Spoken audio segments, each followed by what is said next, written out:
Hello, this is Janet Gallen welcoming you to Love Letters Live. And our guest today is Rose Taibbi. And Rose, you say hello first. Hi, everyone. And there's so many ways to introduce Rose. And I hope we get to cover some of the things you do. But most immediately, Rose is the wife of Stephen Taibbi, who was twice a guest recently on Love Letters Live. He is I hope you've all seen and heard him. He is the survivor of 2 heart transplants. Miracle in so many ways, it's just hard to keep track of. But one of the miracles I realized was Rose, his wife. And you're also a chemotherapy nurse, right? Yes, yes. Can we start with that? What drew you to being a chemotherapy nurse? And what does a chemotherapy nurse actually do? So I actually always wanted to be a nurse from the time I was about 10 years old. Is that right? But when I began my nursing career, I started my career in just general nursing, which it was a very good move on my part because it really educated me and gave me an idea of what field I would like to be in. I always enjoyed working with cancer patients. And that's not the case for everyone, obviously. You know, I think everybody has their little niche. And for some reason, I just got a lot of satisfaction out of taking care of cancer patients. Why that in particular? What about that satisfied you?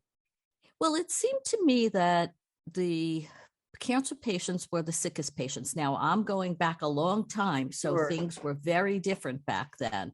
I'm talking about now the early 80s. Uh-huh. Things were very different, but they were the sickest patients and always seemed to be the most grateful patients. Oh. And they were also dealing with life and death, facing, serious issues every day. And it just, I guess, gave me an opportunity to think about what they were going through and also made me realize I need to count my blessings every day. Uh-huh. Okay. And then my mom's best friend at the age of 50 developed terminal cancer.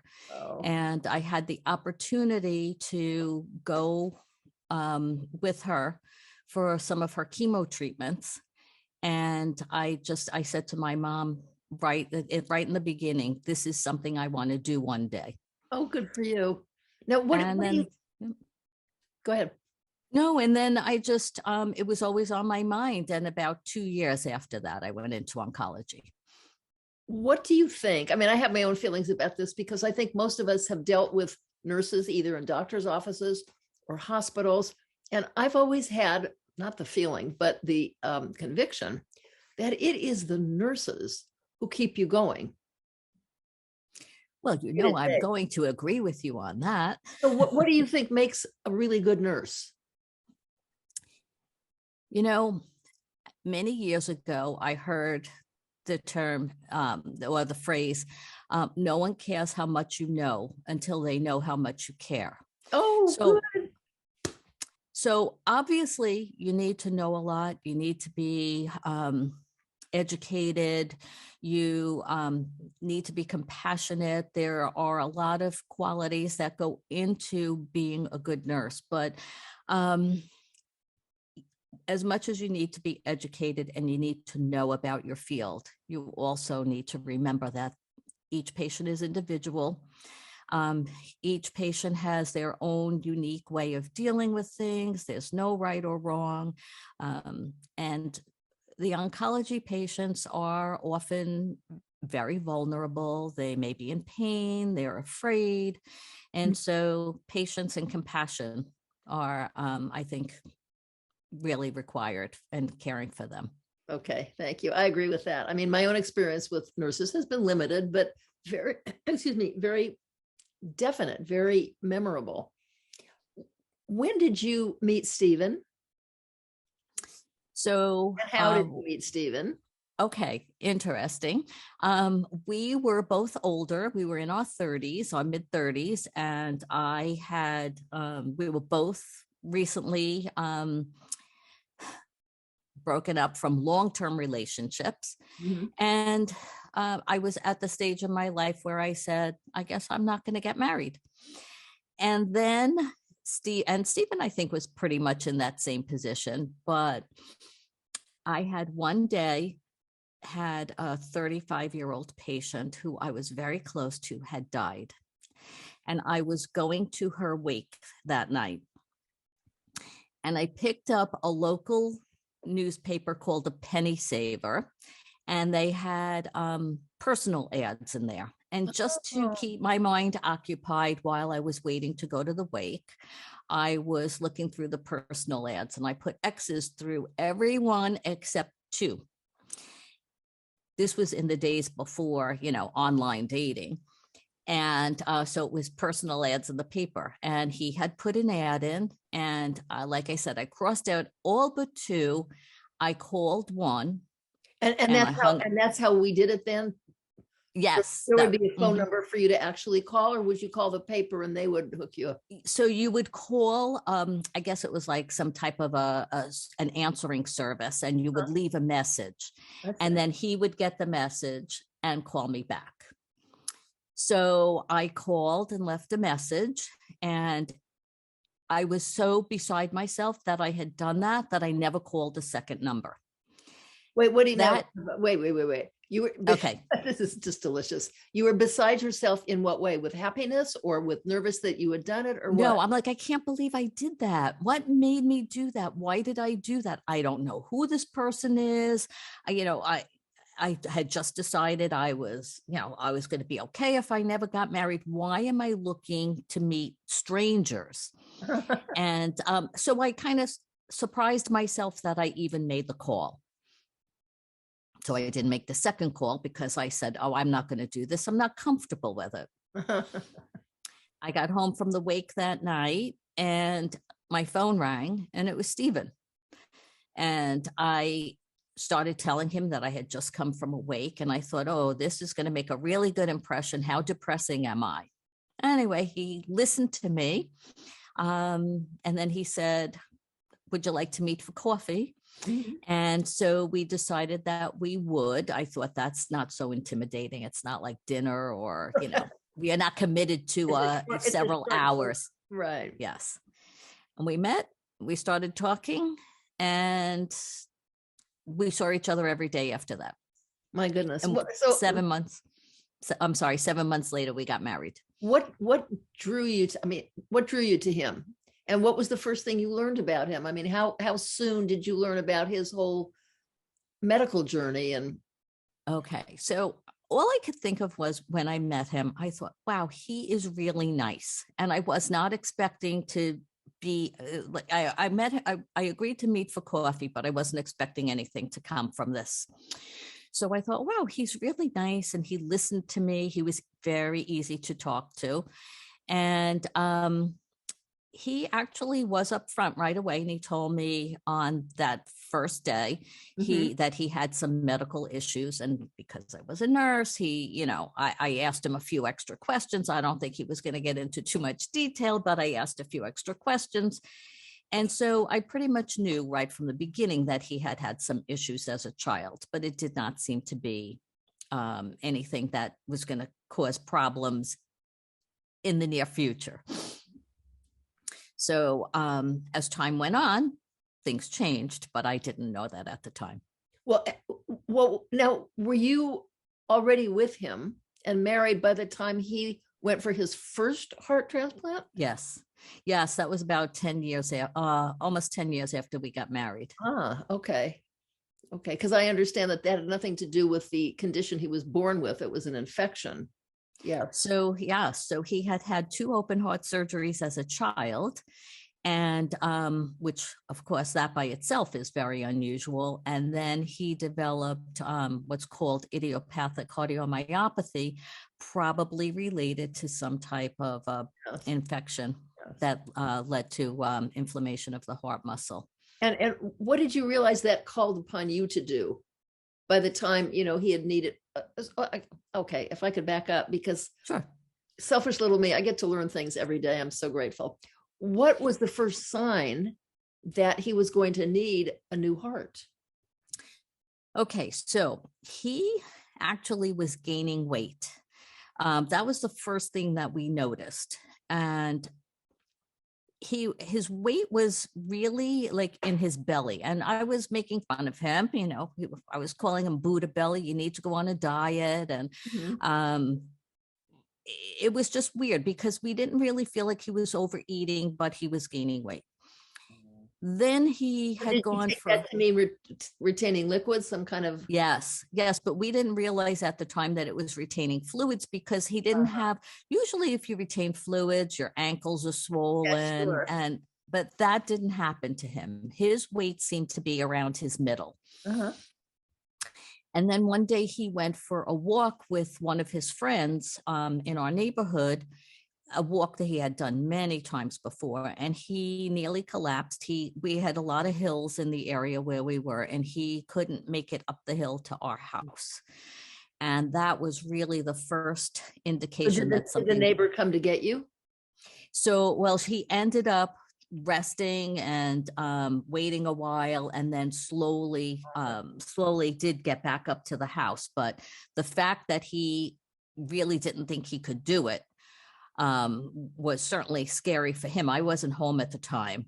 And then he ended up getting back up to the house. But when I got home and found out about it, I'm like, okay, we have to do something about this immediately. Oh, good. Okay. So you knew what to do. So then we we called his doctor, and his doctor ended up sending him for some tests. Mhm. And he went for a stress test. I took the day off from work. Normally, he would do everything on his own. I took the day off from work. I said, I'm coming with you for the stress test. He was in, I don't know how long, maybe like 10 minutes. He was in for the stress test, and the doctor came out and said, I just want to tell you that your husband is in complete heart block and congestive heart failure. Oh, Now, I'm a nurse. I know exactly what that means. And I'm thinking that is just not possible. why did you But think it was. Well, it was very surreal because I mean, he's saying such serious things, and I know something is wrong, but I can't imagine it's anything that serious. Right. But I certainly didn't think he was fooling around about it. Well, but it's And also, is it also deceptive because he's such a robust, handsome looking man? I mean, he doesn't have a sense of frailty about him. yes, and he really appeared. I mean, I knew he was having a problem, but honestly, I never expected it was anything cardiac until the day he couldn't walk up the hill when Right. cardiac issues entered my mind. But before that, I thought maybe it was something gastrointestinal, GI problems. I thought maybe he was having. But when they told me this, I was like, okay, this is more serious than I thought. And we certainly have to pursue this. But they were under the impression that it was even much more serious than I believed it was, and he ended up being admitted to the hospital. And did he wait in the hospital until he found a donor? Is that what happened? Well, no, he was in the hospital for a couple of weeks and then was discharged. That was in June of 2000. Mhm. And in July of 2000, we went from our home in Long Island to a big transplant center in New York City. And they told him he was going to have to be on the transplant list, but that he would be able to stay at home until or unless he got much sicker. And but certainly his activity had to be very limited.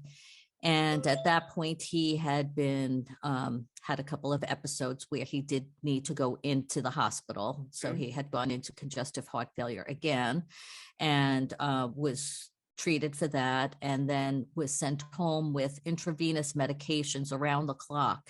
This was now, we're into summer of 2000, and he didn't get his transplant till March 27th, 2001, because they couldn't find a match for him sooner than that. So as fate would have it, he was lucky that he ended up with you. I mean, Yeah. pardon me? Yes, in the sense that I certainly was I was really on top of things. Right. I mean, I'm But talking I about will, beyond love and all that, but you yeah, do, yes.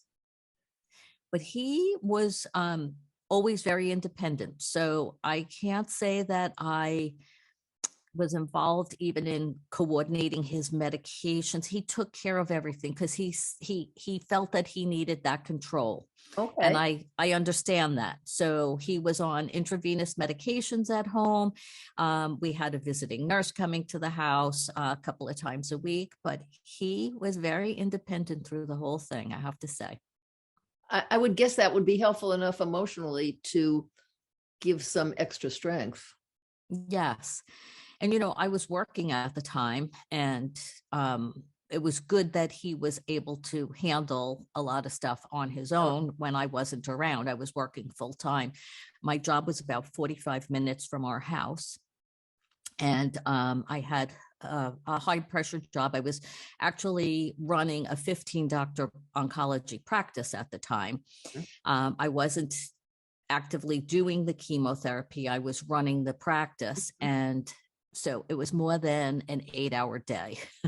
I'm sure. And my mind was always in the back of my mind was, I hope he's okay, and what if he needs me? But I worked most of the time, so I was glad that he was so independent. So were you, it sounds, I don't know why I'm guessing this, but it sounds like you might not have been on the edge of terror the whole time yourself. No, I mean, it was my, I guess my personality is I'm always going to be cautious, but I'm not going to worry about things that aren't pertinent. And my only real fear was that something was going to happen to him while I was far away, which 45 minutes is not that far, but in an emergency, it would be. Right. And but I said to him, you have to promise me that if anything changes or you don't feel well, you're going to call me right away. That was in the days before before everybody really had a cell phone, but I had my beeper. And Uh-huh. so he could always page me. There was a way he could always reach me. And I said to him, you have to promise me. If it turns out to be nothing, that's fine. But if something happens or you're not feeling well, I Right. need to know right away. So, So we did so have that agreement. that he successfully went through this first surgery. This has to be huge and difficult and tricky as a surgery, right? Oh, yeah. So, well, it's interesting when I spoke to the surgeon after he had the transplant, um, I said, "Oh, this was quicker than I expected it to be." And the transplant surgeon said, I swear, this is a quote. He said, "It's a simple plumbing job."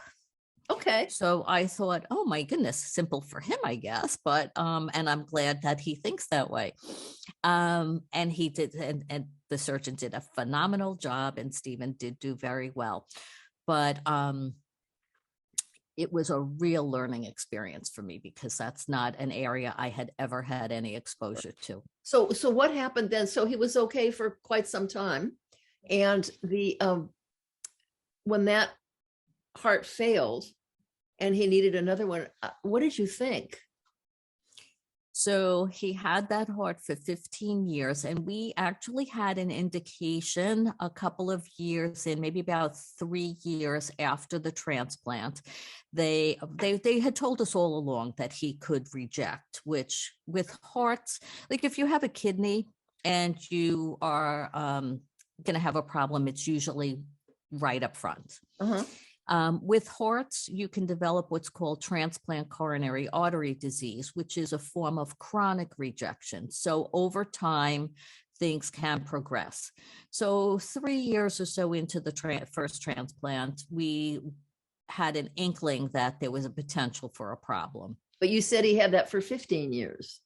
And he continued to do well, but he needed a couple of stents. Oh, Stents for this transplant coronary artery disease, which is more inflammatory than, but it's like having atherosclerosis and needing a stent.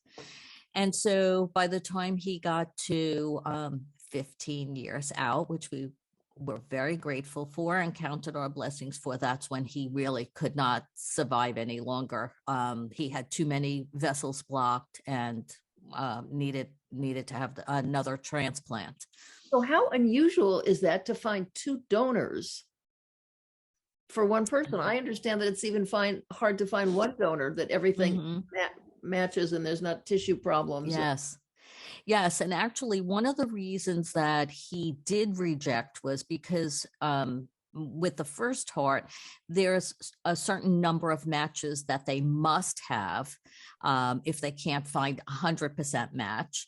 And so Stephen was not 100% match with the first donor, but if they hadn't transplanted him at that point, they didn't know if they would find another donor in time to save his life. So sometimes they'll do a less than perfect match just as a life-saving measure. And so that's what happened with him. So he did develop this chronic rejection. And then when it was time for the second transplant, and by the way, just to add, second transplants are becoming more common now as people are living longer after transplant. So we know of 3 other people who've had 2 transplants. Really? Okay. Yes. I mean, you hope that someday this will be such an easy plumbing job. And, yes. I'm just wondering about, I guess you look towards maybe the day of artificial hearts that would be effective. They're working on 3D printing for hearts. My goodness. And what tissue do they use to print a heart? I'm not exactly sure how it works. I don't know a lot about it, but I do know that their biggest issue is trying to figure out how to do the vessels because this plumbing issue is not so, it's simple when you look at, I guess, from one anatomy to the next, but when you talk about printing, that's when it becomes more complicated. But I don't know if I'll see that in my lifetime, but I am guessing that, they're going to keep working on it because that would not only be, that would not only be phenomenal, but it would really decrease the chance for rejection, which would be a wonderful thing. Oh, because if you're printing it, you can do it with certain specifications. Yep. That's my understanding. I might be off on that, but that's my understanding is that, you wouldn't have to, because rejection could be because, there's different enzyme matches between the donor and the recipient. You have to be the same blood type. That's a requirement. And I guess, when they print, they would not have to worry about some of those things. Let me ask you something. What is, I'm just so overwhelmed by all this. And when you met the donor, I understand you were the one who decided to bring the stethoscope. So we were the donor's family. The donor's family. We actually wrote a letter. We for the second transplant, we ended up flying to California because we were in New York, and New York is the lowest, has the lowest donation rate in the nation. And so the doctor said, if you can fly to California and live in California for a while, that's where you'd probably be able to get a transplant sooner. They told us that he would not survive the wait in New York. So we went to California, and which was doing most of the transplants at the time. And before we even left, we were in California for 3 months after the transplant, but before we even left there, Stephen and I both wrote letters to the donor family because we wanted to let them know how grateful we were. Right. I remember Stephen talking about this, and I just want to say that because I am Love Letters Live, I am so about the power of letters, unmatched. Yeah. Well, we had no way to contact them directly. Right. So we wrote a letter to the transplant organization, and they forwarded it to the family. Right. And what I really wanted them to know was from the day I knew he needed a transplant, I started praying for the donor, because I could not pray that Stephen get a transplant because someone else has to die for him to get a transplant. How could I pray for that? But I could pray that if he was to get a transplant, that his donor would be at peace. And so I prayed for the donor and the donor family from the day I knew he needed the transplant. Mm-hmm. We wrote the letter, and I wanted them to know that. I don't know. That was important to me, that the family knew that he was always in my prayers. Sure. And so we were very pleasantly surprised then when we received a letter back from his mom. And that was a while longer, wasn't it? That wasn't Yes, right it away. was. Mm-hmm. No, it did not happen right away. It was months later, and we weren't even sure if we were going to hear from anyone. And when we got the letter, we were very pleasantly surprised. And Stephen, she left her phone number. Stephen called her, and we made plans to go out to back to California to meet them. And what a wonderful experience! What wonderful people! Oh, I can imagine. I think about the mother, yeah, of this boy and young man, and just what it takes for a person to be so filled with compassion and something else, that in the midst of this awful tragedy of his dying, she was able to move into some kind of action where she saved other lives.